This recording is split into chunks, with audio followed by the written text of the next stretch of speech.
আমি ভালো আছি। আপনার টিভির ভলিউমটা একটু কমিয়ে নেবেন। ওকে, আমি শ্বশুর এত দাম করতে কি আমি টিউশনের জন্য হাঁটায় যাইতো। আচ্ছা, মানে আপনি কিছুক্ষণ এক্সারসাইজ করে হাঁপিয়ে যাচ্ছেন। আপনার হাইট এবং ওয়েটটা একটু বলবেন। হাইট, আপনার উচ্চতা এবং আপনার ওজনটি যদি একটু বলতেন তাহলে আনসার করতে সুবিধা হতো। 5 ফিট 4 ইঞ্চি।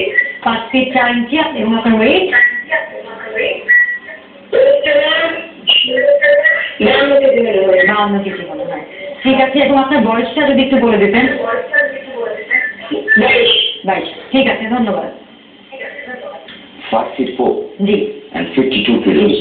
ঠিকই আছে মনে হচ্ছে না? ঠিকই আছে না, শিখতে এখন তার মানে হচ্ছে গিয়ে তার এমন কোনো সমস্যা নেই যে সে মোটা হয়ে যাচ্ছে এই জন্য সে করতে পারছে না। এটা হচ্ছে গিয়ে ওই যেটা কিছু আগে বললেন যে লেজি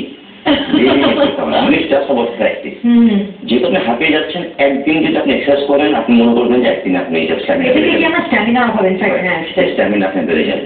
এটা গ্র্যাজুয়ালি আপনাকে জিনিসটাই মানে করতে হবে। তবে একটা জিনিসটা দেখবেন যে ওভার ই করবেন না, মানে ওভার কিছু করবেন না যে আপনি জোর করে করছেন। অন্যভাবে যে রাস্তাটা জোর করে করে এরপর দিন স্ট্যামিনা আর তো কমে যাবে। কারণ আমরা লাঞ্চে যদি প্রেশার দেন খুব বেশি, লাঞ্চটাকে তো একটু রেস্ট নিয়ে এটাকে আবার করতে হবে, অ্যাক্টিভ করতে হবে। এই জন্য যেটা আমরা বলছি সিস্টেম আছে যেটা বলুন 3 মিনিট কার্ডিও করলেন, 1 মিনিট রেস্ট। ওকে, 3 minute cardio, 1 minute rest, 3 minute cardio, 1 minute rest, 3 set. এইটা দিয়ে আপনি শুরু করেন। এরপরে কয়েকদিন পরে হবে কি আপনাকে 3 মিনিট পরে 1 মিনিট দিয়ে দিতে হবে না, রেস্ট রাখবে না। উনি ক্যান গো ফর 9 মিনিটস। যখন 9 মিনিটস আপনি পারবেন তখন 9 minutes 1 minute rest, 9 minutes 1 minute rest, 9 minutes 3 set.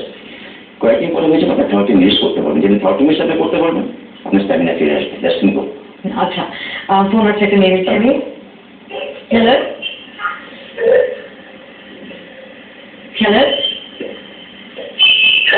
জি সালামালাইকুম, বলুন।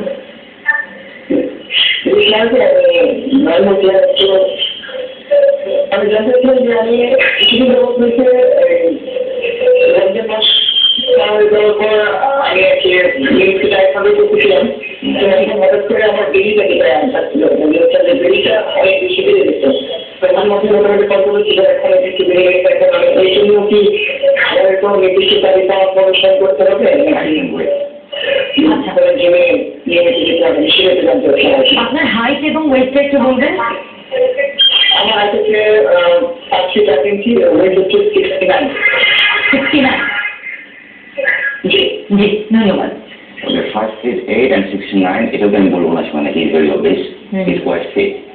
এখন বলছি যে রোজার মাসকে কয়েকদিন আগে, রোজার মাসের পরে বোধহয় রোজার মাস কয়েকদিন আগে এসেছিল। এই এত শর্ট টাইম ধরে বেরিয়ে বেরোয় কোনো চান্স নাই আনলেস ইউ আর ইটিং আ লট। এখন আপনি এক্সারসাইজ করবেন কিনা, জিমে যাবেন কিনা, এটা হচ্ছে জিমে যাবেন কিনা এটা হচ্ছে আপনার চয়েস। তবে এক্সারসাইজ আপনাকে শুরু করতেই হবে। That's the thing. আর হচ্ছে ডায়েট আপনাকে করতে হবে, কারণ আমরা এর আগে বলেছিলাম এক্সারসাইজ হচ্ছে 40%, অথবা অনেক সময় বলে আমরা 30%। ডায়েট হচ্ছে কি আপনার 60 to 70%। যদি আপনি ডায়েটটা ফলো না করে এখন এক্সারসাইজ প্রোগ্রামে যান কোনো লাভ হবে না। যে জিনিসটা হয় আপনি যদি এখন যদি দেখা গেল যে আপনি 1 প্লেট ভাত খাচ্ছেন, আপনি এক্সারসাইজ করার পর আপনার অ্যাপিটাইট বেড়ে যাবে, আপনি তখন ইমিডিয়েটলি 1.5 প্লেট খাবেন, 2 প্লেট খেয়ে ফেলবেন। কিন্তু আপনি কিন্তু ওই পরিমাণ বার্ন করেন না, যেটা হচ্ছে আপনার বডিতে সিগন্যাল দিচ্ছে যে আপনার অ্যাপিটাইটটা বেড়ে গেছে, আপনি ওইভাবে খাচ্ছেন। এই জন্য যেটা আপনার প্রথমে ডায়েটে আসতেই হবে, এরপরে এক্সারসাইজ প্রোগ্রামে আপনি যাবেন। আর পেট কমানোর জন্য যদি দেখা যায় যে অন্য কোনো বডি পার্ট আপনার বাড়ে নাই, কিন্তু জাস্ট শুধু পেটটা আপনার বেড়ে গেছে, এটাকে আমরা যে জিনিসটা বলি, যদি আপনার মাসল না থাকে আপনার পেট বাড়বেই। যদি আপনার হাত পা যদি চিকন থাকে, যদি হাত পায়ে কোনো মাসল না থাকে, চেস্টে যদি কোনো মাসল না থাকে, বড় মাসলগুলো যদি অ্যাক্টিভেট না থাকে, সেও থাকবেন যে আপনার পেটটা বাড়বে। অনেক লোকজনকে দেখা গেছে তারা জিমে এসছে, হয়তো অনলাইনে দেখে এসছে, অথবা কারোর কাছ থেকে অ্যাডভাইস নিয়ে এসছে, অথবা কোনো ফিজিশিয়ানের কাছে অ্যাডভাইস নিয়ে এসছে এক্সারসাইজ করার জন্য। এসে তারা শুধু কার্ডিও করছে ওয়েটটা লুজ করার জন্য, ওয়েট লুজ হয়ে গেছে, সব কিছু কমে গেছে, পেটটা পেটে জায়গা হয়ে গেছে, মানে কিছু কিছু ক্ষেত্রে তারা ভিজিবিলিটি আরো বেশি মনে বেড়ে গেছে।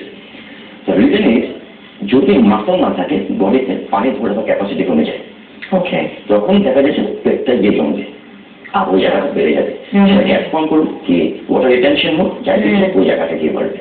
এই জন্য আমরা যেটা বলি আপনার 30% মুভমেন্টের সাথে সাথে মাসল বিল্ডিংয়ে তো মাসলটাকে বিল্ডিং না করুন, অ্যাক্টিভ করার জন্য কিছু মুভমেন্ট আপনাকে করতে হবে। হুম। তা না করলে পেট কমানো খুব কঠিন। আপনি যদি শুধু পেটের ব্যায়াম করেন পেট বাড়বে। একটা জিনিস বলে রাখি, অনেকে দেখা যায় পেটের ব্যায়াম করে মনে হয় যে পেটটা শুকাবে। নো, পেটের ব্যায়াম করা হয় পেটটাকে বাড়ানোর জন্য, শুকানোর জন্য না। ওকে। শুকানোর জন্য যে পেটের ব্যায়ামগুলো যে সমস্ত জিম এখন দেখছেন এগুলো কোনোটাই শুকানোর ব্যায়াম না, এগুলো প্রত্যেকটা হচ্ছে 6 প্যাক তৈরি করার জন্য। 6 প্যাক মানে মাসলটাকে ডেভেলপ করছে, পেটটা বেড়ে যাবে আরো। আর যদি শুকানোর জন্য কিছু এক্সারসাইজ আছে সেটাকে আমরা বলি কিছু হ্যাঙ্গিং কিছু মুভমেন্ট থাকে, যেমন লেগ রেজিং কিছু মুভমেন্ট থাকে হ্যাঙ্গিং অবস্থায়, যেটাকে আপনাকে পেটটাকে স্কুইজ করে, শুধু পেট না আর কিছু কিছু ভিতরে কিছু মাসল থাকে এটাকে ফোকাস করে যদি স্কুইজ করেন তখন পেটটা আস্তে আস্তে থিন হবে, কিন্তু ফ্যাট লেয়ারটা রয়ে যাবে। এই জন্য পেটটাকে আপনি ই করেন না এখন, মানে শুধু পেট এক্সারসাইজ করলে যে কমে সেরকম কিছু করে দেবেন না, আপনি জাস্ট মাসকুলার এক্সারসাইজগুলো করেন, কার্ডিওভাস্কুলার এক্সারসাইজটা করেন এবং হ্যাভ এ প্রপার ডায়েট। আচ্ছা, ফোন আছে একটা নিয়ে গেছে। হ্যালো, ওয়ালাইকুম আসসালাম, কেমন আছেন?